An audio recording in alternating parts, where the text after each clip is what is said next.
Hello and welcome to the Providence College Podcast. I'm your host, Liz Kay, and I'm joined by producer Chris Judge of the class of 2005. Here on the Providence College Podcast, we bring you interesting stories from the Fryer family. This week, we're talking with Dr. Krishan Oberoi, assistant professor of music and director of choral activities, and Patrick Saunders, a member of the class of 2013 and a visiting assistant professor of theater. The pair were recently awarded a grant from the college's Office of Sponsored Research and Compliance to workshop an original musical in New York City. Thank you both for joining us. Thank you for having us. It's our pleasure. Yes, glad to be here. So could you tell us a little bit about the genesis of this project? Dr. Oberoi, how did you get started writing this? Definitely, yeah. So this is a project that I've been working on for about a year and a half now. It's an original musical and an original concept that I had in the summer of, I guess it was the summer of 2019 that it first came to me. And then it was about 8 months later that I actually started writing it. But basically what happened is my wife's mom, my mother-in-law, had recently passed away, and we were taking a road trip, and we had this book of questions. It was like 100 questions, conversation starters or something like that. And we were just kind of going through that because we were on this long trip. And one of the questions was, if you could go back in time and fix one relationship, what would you do? And I thought, wow, that would be a really cool concept for a musical. And I think it was because, you know, her mom had just passed away, and I was kind of thinking about, what was left unsaid with that relationship between her and her mom, and just different people that I had known in the past where maybe I didn't leave things the way I wanted to leave them. And this idea of writing a musical that's really sort of plays with sci-fi, but it's not a Back to the Future style musical. It's more about regret and the relationships in your life and how they really shape your whole trajectory. I thought that would be a really cool thing to explore. So that was the genesis of the piece. It wasn't until about 9 months later that I started working on it. And shortly after I did, the pandemic hit. And so I had a lot of time to really think about and to work on the piece a bit more. And then as we were starting to come out of that, that's when I met Patrick. And that was about a little more than, well, it was about a year ago that we met. And about 9 months ago, we started working together. And so Patrick's been a really influential piece of this puzzle as well. So Patrick, we learned how you got involved, and could you talk a little bit about how you've been involved? Yeah, absolutely. So I originally started working with Krishan for the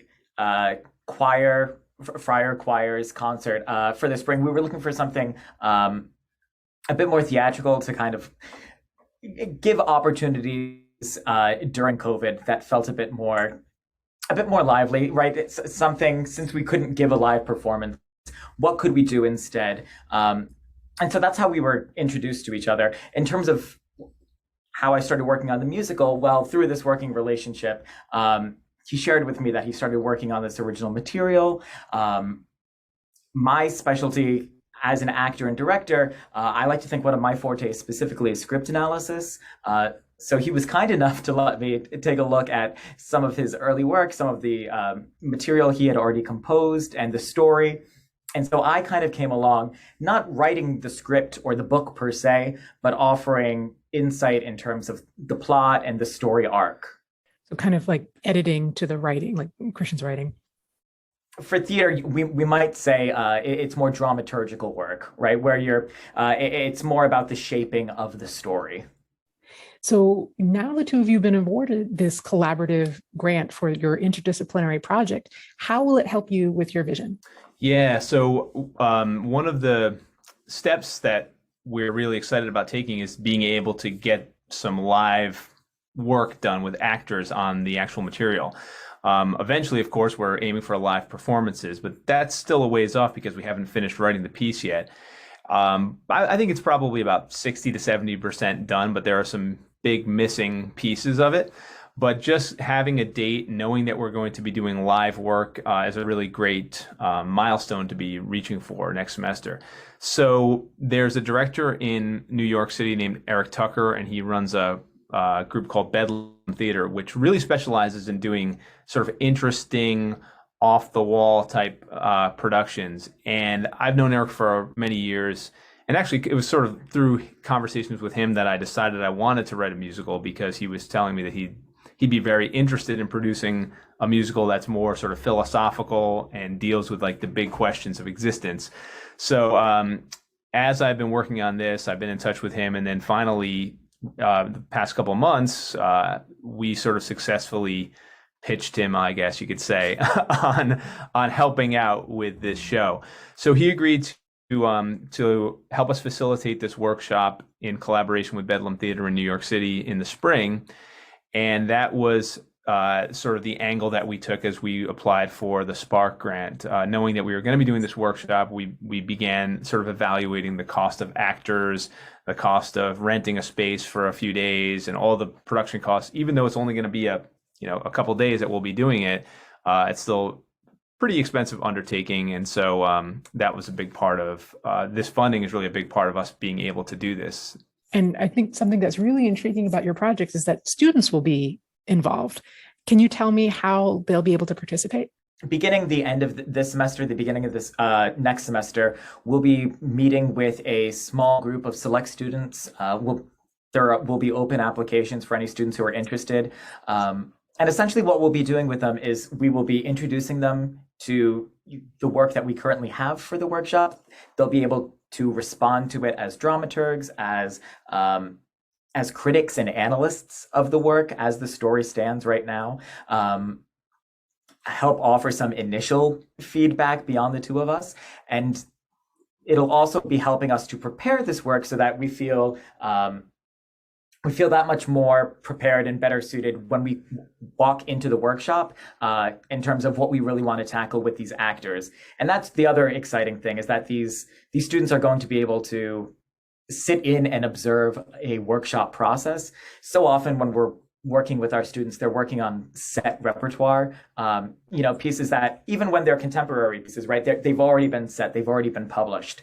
And so here they get to witness something, that's really still in its developmental processes and see how things can change in the workroom. It's so fascinating to hear you talk about this, how the student involvement will go, because I know students in theater, dance, and film get experience in all the things you mentioned, and especially that critical piece you mentioned. And so this is just another opportunity for them to exercise those skills, right? Absolutely. And it's an opportunity for them to weigh in a way that feels like it could ultimately actually affect the final piece, right? Like when we weigh in on Shakespeare, it might sway, our interpretation for a particular production, but it's not affecting that final text that's pretty much been set. Not so for this project. I think we've heard about some of your next steps, and so taking this to the process. But right now, what's on your plate now? What's next on your agenda for this project? So it is still a piece that's in development that we're still writing. And as Patrick mentioned at the beginning of the conversation, Patrick isn't actually writing the script of the show. He's more, as he said, working in a dramaturgical capacity. So we've been looking for someone to actually write the dialogue that we envision happening in this piece, which I don't think is going to be a huge part of the piece because a lot of it is sung and I'm writing the lyrics. But we still really haven't identified who that mystery partner is going to be that is going to help us bring it to the completion by providing the dialogue in between the musical numbers. And again, there probably is not going to be a ton of dialogue, but what dialogue there is going to need to be really convincing. So we've gone through a number of interviews. We've had people apply and try out and try their hand at writing some passages, and we just haven't really found the right fit yet. We've had some really fantastic playwrights that have tried their hand at it, but just haven't quite nailed the tone that we're looking for. So that's still a process that's ongoing, and we've decided to sort of take a step back now, focus a little bit more on this workshop, and see where things go from there, because there may be things that come out in the workshop that'll illuminate how we're going to use the dialogue, and that might help us to kind of refine our search going forward. I just think the topic of the musical is just in this period of time, as we're still like slogging through pandemic life, it just feels like it's going to be very contemporary, and it hit home for a lot of people. it just seems like a topic we're all pondering ourselves in various ways, right? The different aspects of pandemic life for sure, and the choices that we make. Yeah, absolutely. So, Dr. Oberoi, you joined the music faculty in time for the fall 2020 semester, and that was a pretty tough time for the students who were starting classes that year. Can you tell us about some of the things you have done with the choral groups at PC, and what are your plans and visions now that things are hopefully a little less restrictive? Yeah, last year, of course, for everybody, was very challenging. And obviously, for someone that deals primarily with singers and vocal music, it was especially so because, if you teach math, you can teach math on Zoom, and it's not the same as being there in the room with people, but it's sort of the same. You're still imparting the information, and you can't really have a successful choral rehearsal on Zoom. You can still do stuff, and we did some reasonably successful online rehearsals, but any in-person singing we did last year was we were really spread out. We were distanced from each other pretty significantly. We had masks on. We were outside much of the time. So we didn't really have a proper choral experience last year. And but one of the silver linings of last year was that we did have a chance to work with Patrick for the entire spring semester. And so we did a really fun and interesting, creative, collaborative project last spring with Patrick. And I guess I'll let you talk about that, because that was really, that was really a highlight for a lot of the students. Sure, so for the spring, we went through a couple different ideas. Initially, it was perhaps going to be a full production of an operetta. And then we through discussion, figured something original would give everyone a bit more room to grow, and a bit more opportunities to really express and create something new. And so instead, what we did was we took a classic tale. We took the tale of Peter Pan. We set a number of different diverse musical works to it, and kind of created our own take on the journey to Neverland, with a bit of text, but mostly through song. I was just gonna say, so yeah, anyone that's interested in checking that out, it's on the college's YouTube channel. It's the Lost Paradise Songs of the Second Star is the full title of it. We went through a few different titles. Yes. I had a moment where I couldn't remember which one we landed on, but that was the full title of it. And I'm pretty sure we shared that on the college's social media channels, so that folks who follow us may have seen it, but if not, we can share it with the show notes so that people can check it out and see. Definitely. And then just to answer the second part of your question, Liz, about what we're doing now, I've already noticed just a completely different energy this year. I think people are feeling much more optimistic, and we are rehearsing outside for the time being, so that we can sing without masks. But we have a wonderful rehearsal space in the Smith Pavilion. So that's an outdoor rehearsal space that's really been great for our group. And, we'll kind of have to wait and see what happens when it gets too cold to be out there. But right now it's working out really well. I know folks are really happy just to be singing together and seeing each other's faces and whatnot. It seems kind of intriguing, like the collaboration you did last spring on that production, because you normally wouldn't be doing that with the choral groups, right? They wouldn't be doing this sort of theatrical production. Right, exactly. And we might, even in normal times, do some sort of crossover, but it wouldn't be a full semester project like that. And really what we wanted to do is we wanted to give people an opportunity, even if they were fully remote, because we had a number of fully remote students last year, where they could kind of film their own parts, whether it be a few lines that they had in between musical numbers, or a solo that they had, and we'd sort of layer that on top of the choir after the fact. So we did a lot of that kind of stuff. We got really creative with the technology, and I think it was a fun project to work on in the absence of a choral concert. And just for folks, I think we've all gotten so accustomed to Zoom and might even just take it for granted. Could you explain kind of the technical reason why you couldn't have a choir rehearsal on Zoom? Basically, the audio wouldn't necessarily sync up for everyone, right? Right, exactly. And I think last year, everyone was trying to find the holy grail of totally synchronous online platforms where you could do, and I know a number of people were trying to work on that technology. As far as I know, that never came to fruition, and there's no 100% synchronous online platform that you can use, because I don't know of anyone in my profession that had a synchronous choral rehearsal. It's just because you'd have to have 20, 30 different cameras and audio going in perfect synchronization. Even if it's off by half a second, it's completely disruptive. So choral rehearsals become pretty impossible in that way. I mean, I feel like we got so used, and again, we probably all just took it for granted. We saw these beautifully produced performances from various sources, and I don't think most people really understood how much work it took probably to sync all that audio and make sure they actually sounded good. Right. Patrick, you have returned to Providence College. You returned to Friartown to serve as a professor. Can you tell us what you did after graduation and about your path back to campus? Absolutely. I've returned a couple times. So I graduated in the spring of 2013. In the fall of 2013, I started working with the music department as a guest artist to direct the music theater workshop. And I did that for 3 years. While I was doing that, I was working as a teacher in and around Rhode Island, mostly East Providence. I was the theater director for East Providence High School. I was also doing some local acting with companies like the Oberoi Group and Ocean State Theater Company. After 3 years, I applied for graduate school. I went away to the University of Essex, so just outside London, and I did a 2-year MFA in acting graduate program there, which was amazing. And then from Old England, I came back to New England, and I graduated in the spring of 2018.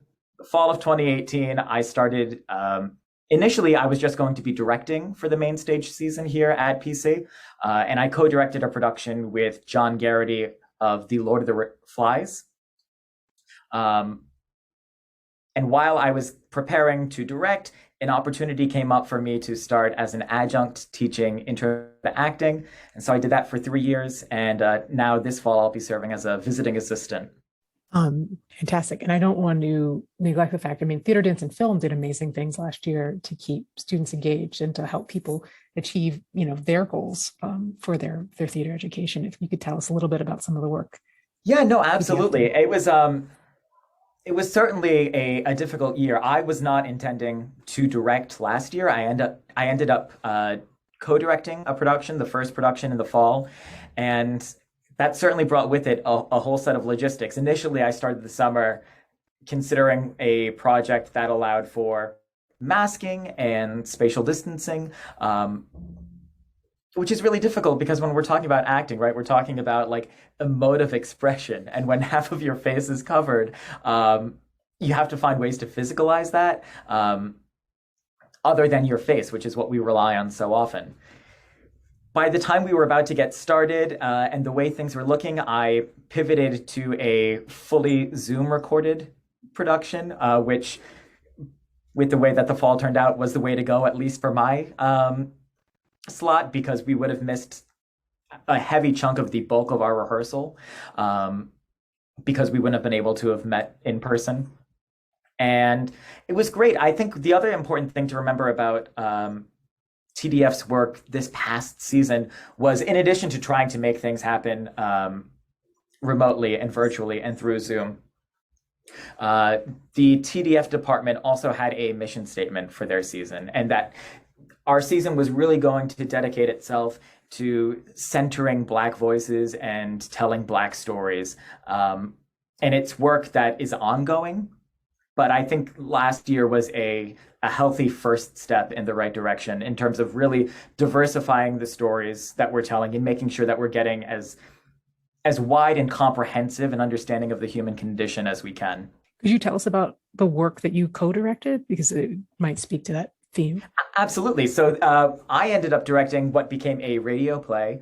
And because we wanted other people to be able to watch it, the other thing that's hard with this is so much of this material is copyrighted, right? When you have to pay for performance rights, you pay for publishing rights.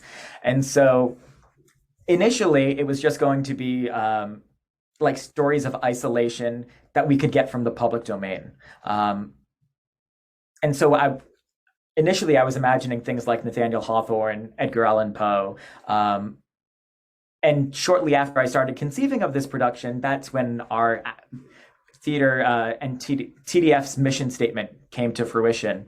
And so we pivoted. And so instead we focused on, can we find short stories by Black and African American authors that we can focus on that would similarly illuminate these stories, but specifically through, the experience of being Black in America. Well, like you said, I'm sure that experience, and that sort of very intense focus for the last year is going to continue to color some of the thoughts and like planning for future productions going forward. Certainly. This year has a similar focus, recognizing that it's the 50th anniversary of women joining the student population. And when we talk about the productions of theater, dance, and film, there's student work that also fits these themes, right? Because students will do their senior capstone projects, and some of them will produce a production of some sort, either a monologue or a full stage production, right? Absolutely. So those capstones can take a myriad of different forms. So some will approach it as a director. They will look for, a play that's already in existence and perform it, produce it with other students. Some are writers and some are creating original work. Some are curating a cabaret night, and they'll look for musical theater selections or different vocal selections that they can sing. So there's a wide variety of ways that students fulfill that capstone. And they can fulfill it and draw upon all the skills that they've developed through their years exactly in the department. That's great. Well, Dr. Oberoi, Patrick, thank you so much for joining us on the podcast today. Thank you so much. It was a pleasure. It's our pleasure. Thanks for having us. Well, we're going to ask everyone to keep listening, and we'll include the track that you finished, Krishan, for your piece. Could you tell us a little bit about it? Absolutely. So the track that is out now is the opening sequence to the show, which begins by introducing the two main characters in a sort of unknown time and place, and then immediately transitions to New Year's Eve 1999, which is when they actually meet.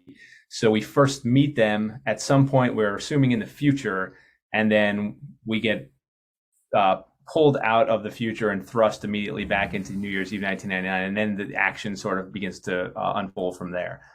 Well, everybody, keep on listening. Subscribe to the Providence College podcast in all the usual places, including iTunes, SoundCloud, Stitcher, Google Play, and Spotify, as well as your smart speaker. If you like what you hear, please review and share with others. Keep listening to hear the first track of the musical, and go Friars. This is the end. I don't remember how it began. If there was ever a map or a plan, something to guide my way. Decades ago, when I was younger and didn't know what I'd begun, or if I could throw all my mistakes away.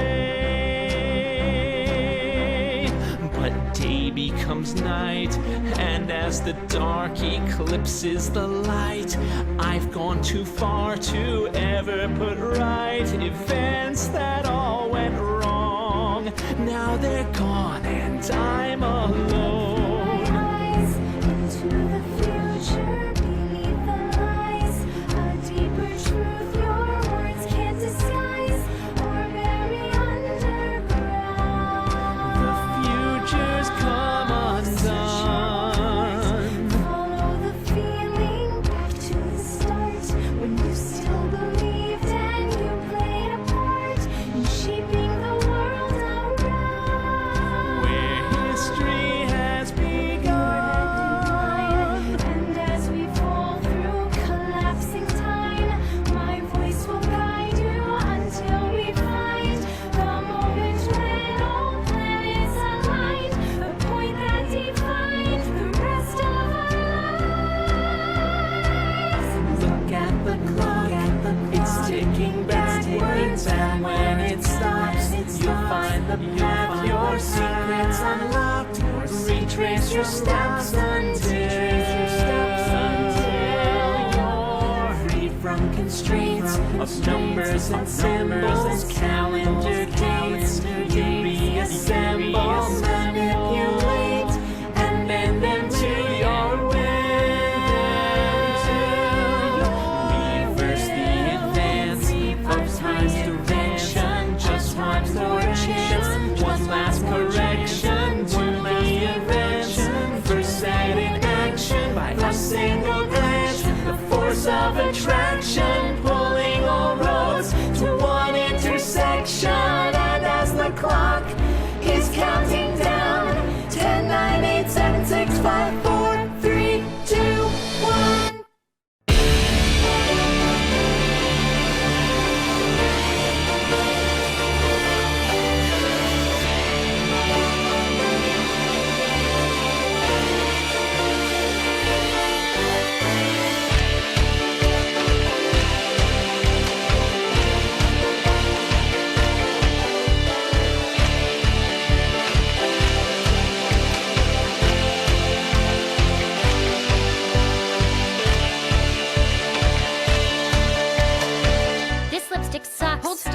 God, I hate wearing contacts. Is this too tight? No, it's just right. And anyway, you've got that boyfriend of yours down on all fours. Girl, you already locked that up. Just do you tonight.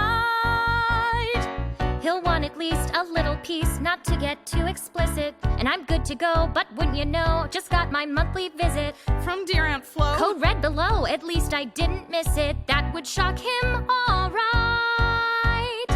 Jocko and you have got a good thing going. Would it be weird if I dated his friend? I don't get it. What? Silas is cute. Yeah, but you don't know him. Well, I don't mind having to be patient. Don't be pathetic. There's better guys once you realize the fine line between boys and men. Ugh, hit me again.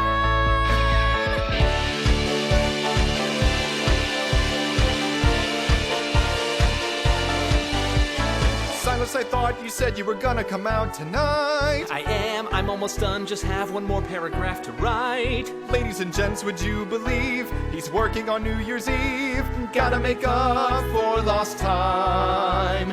This is the year, I swear, that my novel finally gets done. Okay, not a bad goal to have for the coming millennium. They say no one can change their life, but I'm gonna start tonight. Gotta make up for lost time. So in that case, see you around 9. Do you think anyone will mind if I'm fashionably late? Screw it, let him wait. I'm writing the great American novel, and it's almost dead.